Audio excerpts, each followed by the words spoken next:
நாள் முழுக்க உனக்காக துடிச்சுக்கிட்டே இருக்கிற ஒரு ஹார்ட் பீட் யாருது தெரியுமா? ஒன்றுதான்.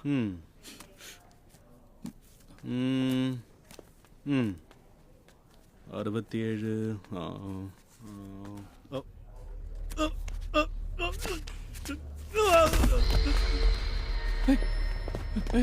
ரமணா, ரமணா, ரமணா, ஏய் ஏய் எந்திரு ரமணா, சீக்கிரம் சீக்கிரம் தூக்குங்க. பாத்து போ போ போ போ. ரமணா, ரமணா. சார், நம்ம டாக்டர் கால் பண்ணலாமா சார்? யோ, நீங்களா டாக்டர் கிடையாதா? Sorry sir.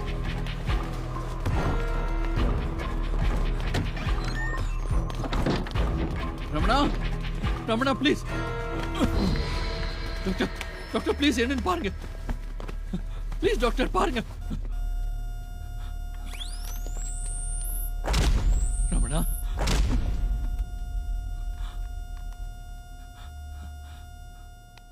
சாரி. ரமணா, சுத்தி இவ்வளவு டாக்டர்ஸ் இருந்தும் உங்களால எப்படி பிறக்கிறோம் எப்படி இறக்குறோம்னு சொல்லித்தர மட்டும்தான் முடிஞ்சது இல்ல? கத்துக்கிறவங்க கத்து கொடுக்கறவங்க எல்லாரும் சேர்ந்தா கூட ஒரு உயிரை நம்மளால காப்பாற்ற முடியல. அதுக்கு இந்த கோர்ஸே வேஸ்ட் சார். இந்த உலகத்துல டாக்டர்ஸ்க்கு அவசியமே கிடையாது. இந்த ஸ்கேனிங் மெஷின், இந்த ஹாஸ்பிட்டல், இந்த மெடிக்கல் ஸ்டோர், இது எதுவுமே தேவையில்லை. இதனாலதான் இந்த வியாதிகளை இப்ப அதிகமாயிட்டு இருக்கு. இந்த போலீஸ் இங்கெல்லாம் பல்லா தைக்குது இல்ல தனக்கு உடம்பு சரியில்லைன்னு ஹாஸ்பிட்டலுக்கு வருதுங்களா? இந்த இலை செடி எல்லாம் மாத்திரை எடுத்துக்குதா? இல்ல இல்ல. அப்புறம் எதுக்காக இந்த டாக்டர்ஸ் தேவைப்படுறாங்க? அவங்களுக்கு தேவையே இல்ல.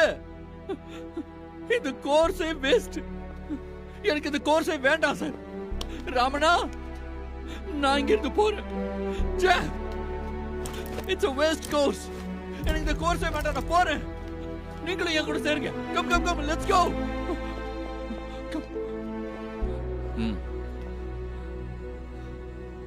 நீ வேணா போடா.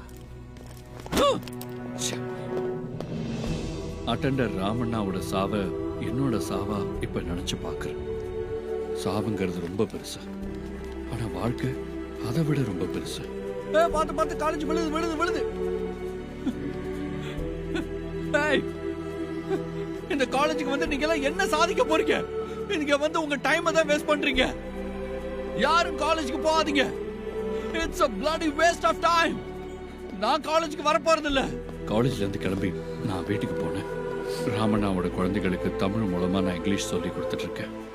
ராமா காட்டுக்கு போறான். Rama goes to forest. ஒரு சில சமயங்கள்ல ராக் கிளைம்பிங் பண்ணுவேன். கடற்கரையில உட்காந்துக்கிட்டு சூரிய அஸ்தமனத்தை பார்த்துக்கிட்டு இருப்பேன். நீச்சல் அடிப்பேன். 3 மாசத்துக்கு அப்புறம் தான் எங்க அப்பா அம்மாவுக்கு விஷயமே தெரிஞ்சது. அப்புறம் என்ன தேடிக்கிட்டு வந்தாங்க.